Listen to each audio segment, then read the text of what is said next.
आदाब, नमस्कार। The red mic में आपका स्वागत है। मैं हूं सौरभ शुक्ला। ईरान इजराइल के बीच संघर्ष जारी है। 24 घंटे दोनों देश पिछले 6 दिनों से एक दूसरे पर मिसाइल मार रहे हैं। दोनों एक दूसरे के स्ट्रैटेजिक टारगेट्स पर हमला कर रहे हैं। कल ईरान ने मोसाद और कुछ ज़रूरी मिलिट्री टारगेट्स पर मिसाइल दागे, तो इजराइल भी ईरान के कुछ न्यूक्लियर साइट्स पर और स्ट्रेटेजिक लोकेशंस पर मिसाइल मार रहा है। ये दोनों देशों के बीच लड़ाई हो गई, लेकिन इस संघर्ष के बड़े मायने हैं और इसका विश्व की अर्थव्यवस्था पर, इकोनॉमी पर असर पड़ सकता है। तो भारत कैसे अछूता रहेगा? अगर ये युद्ध ऐसे ही चलता रहा तो तेल की कीमतें बढ़ेंगी। तेल, जब हम तेल की बात करते हैं तो जो हम अपनी गाड़ियों में पेट्रोल डीजल डलवाते हैं ना, हम ऑन द होल उस पर बात कर रहे हैं। भारत में आप जानते ही हैं, पेट्रोल डीजल की कीमतें आसमान छू रही हैं। पेट्रोल कई जगह पर 98 से लेकर के 100 रुपए लीटर है, तो डीजल भी 90 रुपए लीटर लगभग पूरे देश में औसत बिक रहा है। तो समझिए, पहले ही हम लोग पेट्रोल डीजल की इतनी कीमतें चुका रहे हैं, और अगर इस लड़ाई से तेल की कीमतें और बढ़ी तो भारत में जो आम लोग महंगाई से, बेरोजगारी से त्रस्त हैं, उनकी जेब पर और मार पड़ेगी। क्योंकि पेट्रोल डीजल महंगा हुआ तो हर चीज़ महंगी होगी, क्योंकि ट्रांसपोर्टेशन चार्ज बढ़ जाता है। तेल, सब्जी, आटा, दाल, सबके दाम बढ़ेंगे अगर तेल की कीमतें बढ़े। और क्यों बढ़ सकती हैं, इसकी हम वजह बताते हैं। अब एक हॉर्मोज जल डमरू मध्य है। हॉर्मोज जल डमरू मध्य क्या है वो हम बताएंगे, और ईरान कह रहा है कि वो उसे बंद कर देगा। अगर ईरान ने हॉर्मोज को बंद कर दिया तो भारत जिन मिडिल ईस्ट कंट्रीज से तेल लेता है वो तेल आने में बहुत मुश्किल होगी, क्योंकि फिर एक 10 गुना लंबा रास्ता लेकर के आना पड़ेगा। यानी जब 10 गुना लंबा रास्ता बढ़ेगा तो फिर ट्रांसपोर्टेशन चार्ज बढ़ेगा। जब ट्रांसपोर्टेशन चार्ज बढ़ेगा तो महंगाई बढ़नी तय है। तो हम आपको पहले बताते हैं कि ये हॉर्मोज जल डमरू मध्य क्या है, जिसे धमकी दे रहा है कि ईरान बंद कर देगा। और इसे अंग्रेजी में हॉर्मोज स्ट्रेट भी कहा जाता है। ये स्ट्रेट दुनिया भर में गैस और तेल की आपूर्ति के लिए रणनीतिक तौर पर बहुत महत्वपूर्ण है। जरा हम मैप के जरिए आपको दिखाते हैं कि ये हॉर्मोज जल डमरू मध्य कहाँ है, ये हॉर्मोज स्ट्रेट कहाँ है, और इसका ज़्यादातर कंट्रोल ईरान के पास है और बाकी ओमान के पास है। और आप ये देख सकते हैं, ये 33 किलोमीटर का रास्ता है जहां से सारे शिप्स जो हैं वो आते हैं, जिसमें खासकर तेल और गैस लेकर के आते हैं। अगर ये बंद हो गया तो ग्लोबल मार्केट में तबाही मच जाएगी, और ईरान ने धमकी दी है कि अगर अमेरिका कूदा इस युद्ध में तो ये हॉर्मोज स्ट्रेट को, जल डमरू मध्य को बंद कर देंगे, जिससे ग्लोबल अर्थव्यवस्था को एक झटका लगेगा। अभी बंद नहीं किया, लेकिन ईरान ये धमकी दे रहा है और ईरान ये करने में कैपेबल है। इसमें किसी को अब शक नहीं होना चाहिए। जिस तरीके से ईरान ने इजराइल में अपनी मिसाइलें दागी हैं, ईरान ने इजराइल के आयरन डोम को भी हिला कर रख दिया है। हर रोज आप तस्वीरों में देख रहे होंगे कि किस तरीके से ईरानी मिसाइलें इजराइल में तबाही मचा रहे हैं और इजरायली मिसाइलें ईरान में तबाही मचा रही हैं। लेकिन इजराइल का हवा था आयरन डोम का, जो हवा शायद ईरान ने तबाह कर दिया है, उसको तोड़ दिया है। जो हॉर्मोज स्ट्रेट है वो मध्य पूर्व में तेल भंडार, क्योंकि सबसे ज़्यादा तेल तो यहीं नहीं देशों के पास है, बहरीन, ओमान, यूनाइटेड अरब अमीरात, सऊदी अरब, इराक, ईरान, इन देशों के पास बहुत तेल है। और बाकी जो एशिया में तेल आता है या दूसरी जगहों पर आता है, यहीं से होकर के आता है। इसी जो हॉर्मोज स्ट्रेट है वहीं से निकल करके आता है। इसका मैप हम आपको दिखा रहे हैं। ये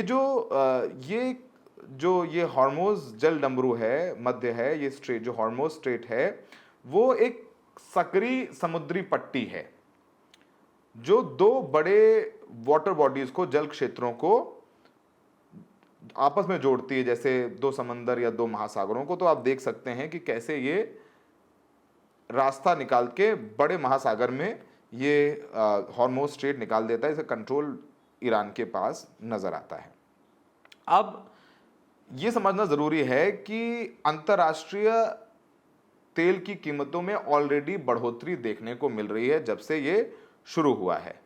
और जो क्रूड ऑयल है उसकी कीमत लगभग $2 से अधिक यानी 2.8% की बढ़ोतरी हो गई है, जिसमें ये अंतर्राष्ट्रीय मार्केट में कीमत जो है प्रति बैरल $76.63 पहुंच गई है प्रति बैरल, यानी ऑलरेडी इसमें बढ़ोतरी हुई है। और अमेरिका के कच्चे तेल की कीमत भी लगभग $2 बढ़कर के 75.01 प्रति बैरल पहुंच गई है।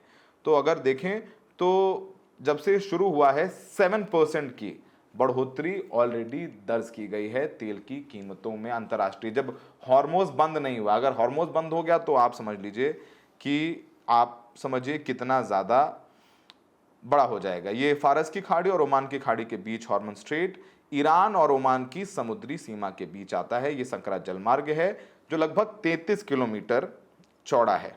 और इसका अंदाज़ा, इसकी महत्व का अंदाज़ा आप इस बात से लगा सकते हैं कि दुनिया की कुल तेल आपूर्ति का लगभग 5वां हिस्सा इससे होकर गुजरता है। लगभग 35 से 40% के करीब जो ऑयल ट्रेड होता है वो इसी रूट से होकर के आता है। सऊदी अरब, संयुक्त अरब अमीरात, कुवैत और ईरान जैसे देश निर्यात होने वाला कच्चा तेल इसी स्ट्रेट से होकर के अन्य देशों तक पहुंचता है। इससे पहले 1980 से 1988 तक चले ईरान इराक युद्ध के दौरान दोनों देशों ने इसी जल मार्ग में एक दूसरे की तेल आपूर्ति को रोकने की कोशिश की थी। संघर्ष में कॉमर्शियल टैंकर्स पर हमले किए गए थे, जिससे बहुत ऊर्जा जो इंटरनेशनल मार्केट में उस पर इफेक्ट पड़ा था और टैंकर युद्ध से भी के नाम से भी जाना जाता है। और अगर ईरान हॉर्मोज स्ट्रेट बंद कर देता है तो अंतर्राष्ट्रीय तेल की आपूर्ति का लगभग 20% तो सीधे प्रभावित हो जाएगा। हम आपको बताते हैं कि इंडिया कैसे जो है इससे प्रभावित हो सकता है, क्योंकि इंडिया किन देशों से अभी तेल ले रहा है जो उस क्षेत्र में पड़ते हैं, तो वो हम आपको दिखा देते हैं। अभी तक हम सबसे ज़्यादा तेल जो है वो रशिया से लेते हैं और 2022 से रूस जो है वो भारत का सबसे बड़ा तेल आपूर्ति करता वाला देश है। और इसके बाद इराक, तो इराक हमें नंबर 2 पर सबसे ज़्यादा हम तेल वहीं से ले रहे हैं, वहाँ सबसे ज़्यादा तेल की आपूर्ति हो रही है। और यहाँ बसरा लाइट कच्चे तेल की गुणवत्ता और कीमत दोनों भारत के लिए अनुकूल है। तो अगर ईरान का ये हॉर्मोज स्ट्रेट बंद कर देता है तो इराक से आने वाला कच्चा तेल फंस जाएगा, भारत पे असर पड़ेगा। सऊदी अरब से लेते हैं हम तेल, वो फंस जाएगा अगर बंद होगा। हम संयुक्त अरब अमीरात से लेते हैं, हम संयुक्त अरब अमीरात में Abu Dhabi national oil company Bharat को लगातार तेल की आपूर्ति करती है, जो ग्राफिक्स के माध्यम से हम आपको दिखा रहे हैं। हम कुवैत से लेते हैं, हम अमेरिका से लेते हैं, हम नाइजीरिया से लेते हैं और ईरान से लेते हैं। ईरान से तो बहुत कम कर दिया है, लेकिन जब से अमेरिका ने प्रतिबंध लगाए हैं हमने बहुत कम कर दिया है, लेकिन अभी थोड़ा बहुत ले रहे हैं। लेकिन अगर ये हॉर्मोज स्ट्रेट बंद हो जाता है तो कुवैत,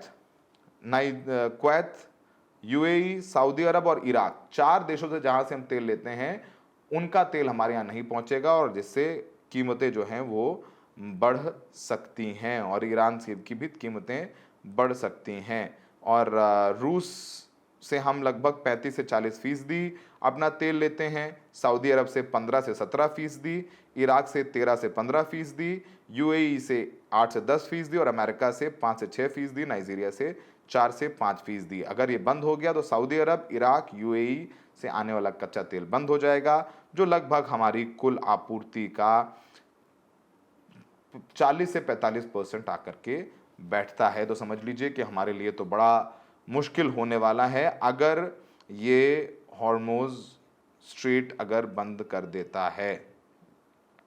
अगर हम देखें कि जून में जो जेपी मॉर्गन है उसने चेतावनी दी थी कि कच्चे तेल की कीमत 120 से 130 प्रति डॉलर तक पहुंच सकती है। ये सब सारे अनुमान लगाए जा रहे हैं। अभी तक जो भारत है वो ये कह रहा है कि अभी तक ऐसा कुछ नहीं हुआ है, तेल जहां शोधन होता है, प्यूरिफाई होता है, वहां पर हमले नहीं किए गए हैं, ऑयल फील्ड में हमले नहीं किए गए हैं, लेकिन पुराने विवाद रहे हैं और हॉर्मुज़ स्ट्रेट जो है ईरान और अमेरिका के बीच एक विवाद और टकराव का केंद्र हमेशा रहा है। साल 1988 में अमेरिकी लड़ाकू विमान ने एक ईरानी यात्री विमान को गिराया था, जिसमें 290 लोग मारे गए थे। अमेरिका ने दावा किया था कि एक सैन्य गलती है, और ये सब कुछ होता रहा है, और यहाँ पर ईरान इसे कंट्रोल करता है। साल 2010 में एक स्ट्रेट में जापानी तेल टैंकर पर हमला हुआ, जिसकी जिम्मेदारी अलकायदा ने ली थी। काफ़ी चीज़ें हैं, लेकिन अभी तक यहाँ पर कोई प्रॉब्लम नहीं आ रही है। कच्चा तेल आ जा रहा, आवाजाही हो रही है, लेकिन अगर ईरान जो धमकी दे रहा है कि उसने अगर ये नहीं हुआ तो अगर अमेरिका आएगा इसमें, तो वो इसे बंद कर सकता है। ईरान तेल की कीमतें बढ़ जाएंगी और इंटरनेशनल मार्केट में भी अमेरिका को झटका लगेगा। तो समझ लीजिए कि कितना मुश्किल है। और खाड़ी देशों से सामान भेजने का भी इकलौता विकल्प है, तेल के अलावा भी तमाम चीज़ों की कीमतें बढ़ जाएंगी। लेकिन उम्मीद करते हैं कि उससे पहले ही संघर्ष विराम हो जाए, इसे बंद ना करना पड़े, क्योंकि युद्ध महंगाई बढ़ाएगा और भारत भी इससे अछूता नहीं रह सकता। ये बात लगभग लगभग साफ हो गई है। हमें देखने के लिए बहुत बहुत शुक्रिया।